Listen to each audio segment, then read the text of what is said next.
श्री स्वामी समर्थ। मी प्रांजली। आज हनुमान जन्मोत्सवाच्या तुम्हा सर्वांना खूप खूप खूप खूप शुभेच्छा।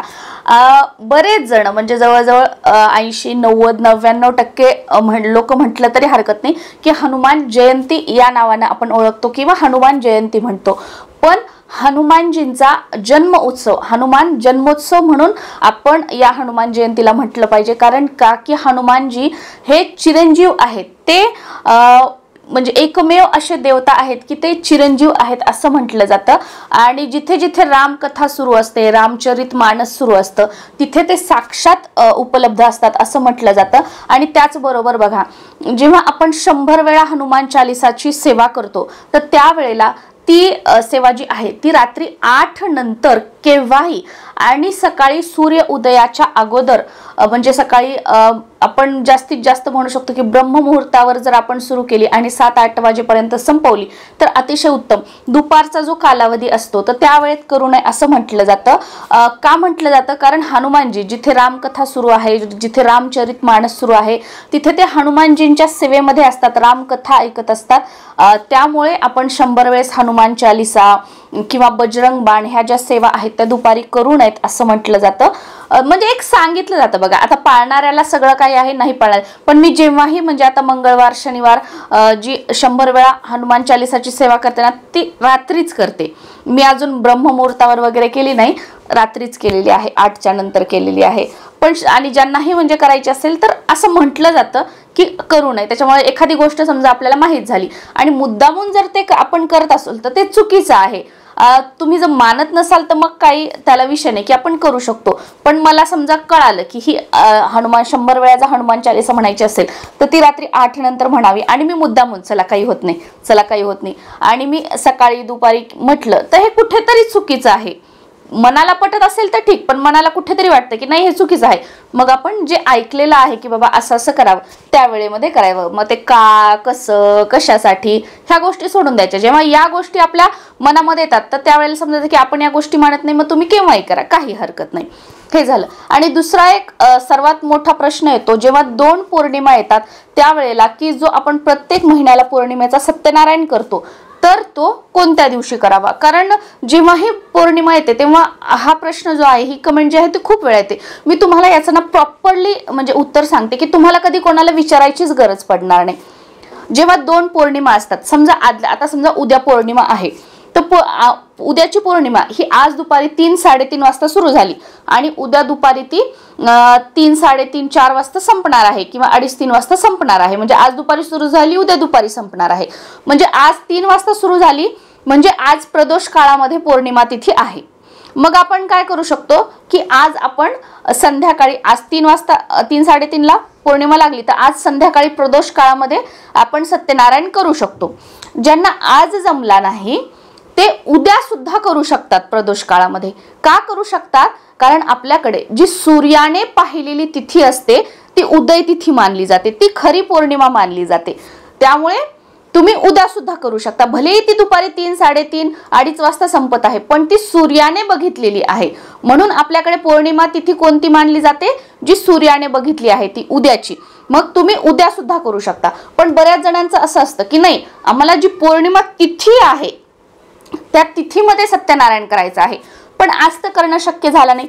मग उद्या समजा 2:30-3 वाजता पौर्णिमा तिथी संपणार आहे तर त्या 2:30-3च्या अगोदर तुम्ही सकाळी उठल्यापासून केव्हाही सत्यनारायण करू शकता, केव्हाही सत्यनारायण करू शकता, काही हरकत नाही जर तुम्हाला पौर्णिमा तिथीमध्येच करायचं असेल। आणि जर असं तिथी टायमिंगचं काही नसेल तर मग तुम्ही दुसऱ्या दिवशी दिवसभर करू शकता, प्रदोष काळात सुद्धा करू शकता। का करू शकता? कारण ती सूर्याने बघितलेली तिथी आहे। आणि समजा आज जर पौर्णिमा रात्री 8 वाजता 7:30 वाजता लागली तर मात्र आपण सत्यनारायण जो आहे तो दुसऱ्या दिवशी करायचा आहे। कारण का? सत्यनारायण जो आहे तो प्रदोष काळापर्यंत केलं जातं। जसं की बाबा 6:30 ते 7:30 या काळामध्ये किंवा 5:30च्या नंतर हा जो प्रदोष काळ आहे, जेव्हा सूर्य मावळतो त्याच्या 45 मिनिटं अगोदर किंवा 45 मिनिटं नंतर किंवा 1.5 तास अगोदर किंवा 1.5 तास नंतर, बरेच जण 1.5 तास मानतात, बरेच जण 45 मिनिट मानतात। तर हा जो कालावधी आहे हा झाला प्रदोष काळ।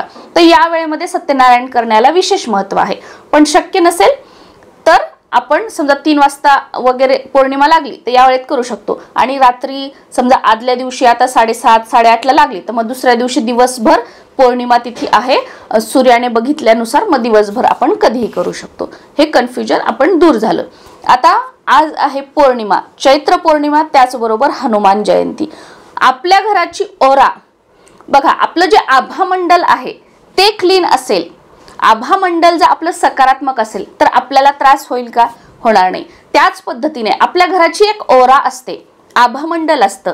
आपल्या घरामध्ये जर सकारात्मकता असेल, आपल्या घराची ओरा जर क्लीन असेल तर मग जे काही जसं की त्रास होतात, आजारपण असेल किंवा डिप्रेशन असेल, घरात सतत भांडणं होणं असेल, सतत नजर दोष, बाहेरील बाधा या गोष्टी होत असतील, घरातील एकच व्यक्ती वारंवार आजारी पडत असेल, तुम्ही औषध उपचार घेताय पण फरक पडत नसेल, अशा गोष्टींचा जर तुम्हाला त्रास होत असेल तर मग काय करायचं? आपल्या घराची ओरा क्लीन करणं गरजेचं आहे. म्हणजे घराची ओरा क्लीन झाली, घरामध्ये सकारात्मकता आली की ह्या ज्या गोष्टी आहेत त्या आपोआपच कमी होतील. मग काय करायचं? या दिवशी आपल्याला एक मोठी मातीची पणती घ्यायची आहे. शक्यतो मातीची पणतीच घ्या मोठी, जिथे पूजा साहित्य मिळतं ना तिथे इझिली मिळून जाते. पण ती जर तुम्हाला मिळाली नाही, घरातलं कोणतंही एखादी वाटी प्लेट घ्या की जी तुम्ही वापरत नाही, ज्याच्यामध्ये नॉनव्हेज वगैरे तुम्ही असं काही खात नाही किंवा ती आपण उष्टी करत नाही, एखादी प्लेट वगैरे जी वापरत नाही अशी प्लेट किंवा वाटी घ्यायची. पण कट झालेली चिरलेली वगैरे घ्यायची नाहीये, चांगली घ्यायची आहे. आता आपण उंबरठ्यावरच का म्हणतो? कारण उंबरठा आपल्या घराचं मुख्य प्रवेशद्वार, तिथूनच नकारात्मक ऊर्जा आपल्या घरामध्ये प्रवेश करते आणि तिथूनच सकारात्मक ऊर्जा सुद्धा आपल्या घरामध्ये प्रवेश करते. मग तिथे नकारात्मक ऊर्जा आपल्याला तिथे स्टॉप करायची आहे, फक्त सकारात्मक ऊर्जा घरामध्ये येऊ द्यायची आहे. म्हणून सांगितलं जातं की उंबरठ्यावर आपल्याला या गोष्टी ज्या आहेत त्या जाळायच्या आहेत.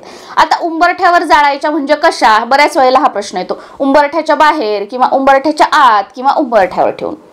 बऱ्याच वेळेला मी काय करते, जेव्हा हा धूप करते तर आपला जो उंबरठा असतो, जी पट्टी असते, भले तुमची म्हणजे लाकडी उंबरठा असू द्या किंवा जो फरशीचा असतो तो असू द्या, त्याच्या मधोमध उंबरठ्याच्या ठेवायचं. आणि जर तुम्हाला उंबरठ्यावर ठेवायचं नसेल तर आतून, उंबरठ्याच्या आतून मध्यभागी, जे आपण जिथे उंबरठ्यावर मध्यभागी ठेवणार होतो त्याच्याच खाली आतून मध्यभागी ठेवायचं. किंवा त्याला उंबरठ्याला चिकटवून तुम्ही बाहेरून पण ठेवू शकता, कुठेही ठेवू शकता, काही नाही, फक्त उंबरठ्यात ठेवायचं. आणि उंबरठ्यात शक्य नसेल तर देवघरासमोर किंवा तुमच्या घराचं जे ब्रह्मस्थान आहे तिथे आपल्याला हा उपाय करायचा आहे. काय करायचं आहे की आपण मातीची पणती किंवा एखादी वाटी प्लेट काहीतरी घेतली, त्याच्यामध्ये गायच्या शेणाची जी गोरी असते ती घ्यायची आहे. ही सुद्धा तुम्हाला पूजा साहित्याच्या दुकानामध्ये इझी मिळून जाईल. छोट्या छोट्या बिस्किट सारख्या बघा आजकाल गोऱ्या मिळू लागलेल्या आहेत, तर ती एक गोरी त्याच्यावर ठेवायची. त्याच्यानंतर एक 4-5 भीमसेनी कापराच्या वड्या त्यावर ठेवायच्या. शुद्ध गाईचं तूप त्यावर टाकायचं.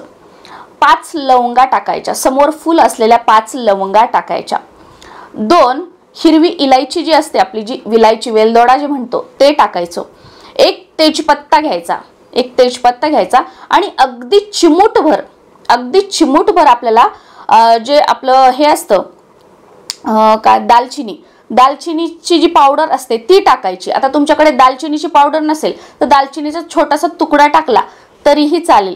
आणि याबरोबर निगेटिव्हिटी दूर करण्यासाठी सर्वात प्रभावशाली 5 चिमूट, अगदी असं चिमूट घ्या, 5 चिमूट आपल्याला पिवळी मोहरी घ्यायची आहे आणि ती त्या गोरीवर ठेवायची आहे आणि ते प्रज्वलित करायचं आहे. आता याच्यामध्ये ज्या वस्तू आहेत त्या लक्ष्मी प्राप्तीसाठी सुद्धा, लक्ष्मीकारक सुद्धा आहेत आणि निगेटिव्हिटी दूर करणाऱ्या सुद्धा आहेत. जे काही आपण म्हणतो की नकारात्मक ऊर्जा, ती सुद्धा या धूर जो आपण म्हणतो त्याने दूर होईल आणि लक्ष्मी प्राप्तीसाठी सुद्धा अतिशय प्रभावशाली आहे. हे प्रज्वलित करायचं आणि या वेळेला तुमच्या देवघरामध्ये तुम्ही जेव्हा हे प्रज्वलित वगैरे करताय तर त्यावेळेला तुम्हाला कालभैरव अष्टक येत असेल तर तुम्ही कालभैरव अष्टक म्हणा, किंवा काहीच येत नसेल तर तुम्ही ज्याही देवाला, ज्याही गुरुला मानता त्यांचा जो काही मंत्र असेल, जसं की श्री गुरुदेव दत्त, श्री गुरुदेव दत्त, श्री गुरुदेव दत्त, हा मंत्र तुम्ही कंटिन्युटीमध्ये म्हणू शकता. किंवा तुमच्या मोबाईलवर, टीव्हीवर तुम्ही कालभैरव अष्टक लावून ठेवू शकता, तुम्ही हनुमान चालीसा लावू शकता, तुम्ही मारुती स्तोत्र लावून ठेवू शकता. हे आपण करायचं आहे. ते पूर्ण प्रज्वलित होऊ द्यायचं आणि प्रज्वलित झाल्यानंतर त्याचा धूर वगैरे आहे तो सुद्धा पूर्ण होईपर्यंत आपल्या घराच्या दारं खिडक्या वगैरे आहेत त्या उघड्या ठेवायच्या आणि शक्य झालं ते तिथे आपण पूर्ण प्रज्वलित केलं, जेव्हा त्याचा धुवा होतोय तर त्यावेळेला ते आपण जेव्हा प्रज्वलित आहे, अग्नी प्रज्वलित आहे त्यावेळेला नाही, अग्नी पूर्ण शांत झाला त्यानंतर त्याचा धुवा येतो, तर तो जो धूर आहे तो आपण आपल्या घरात फिरवला आणि परत तिथेच दरवाजाच्या बाहेर ठेवलं तरीही चालेल। हे तुम्ही प्रत्येक शनिवार प्रत्येक अमावस्या जर केलं बघा, तुम्हाला तुमच्या घरामध्ये खूप सकारात्मकता जाणवेल आणि हे आजारपण, भांडणं, कटकटी, जागेत दोष वगैरे ह्या ज्या गोष्टी आहेत ना त्या तुम्हाला खूप प्रमाणामध्ये कमी होत आहेत याचा अनुभव तुम्ही स्वतः घ्याल। पण जेव्हा पिरियड्स असतील, सुतक असतील त्यावेळेला हा जो उपाय आहे तो करू नका। श्री स्वामी समर्थ।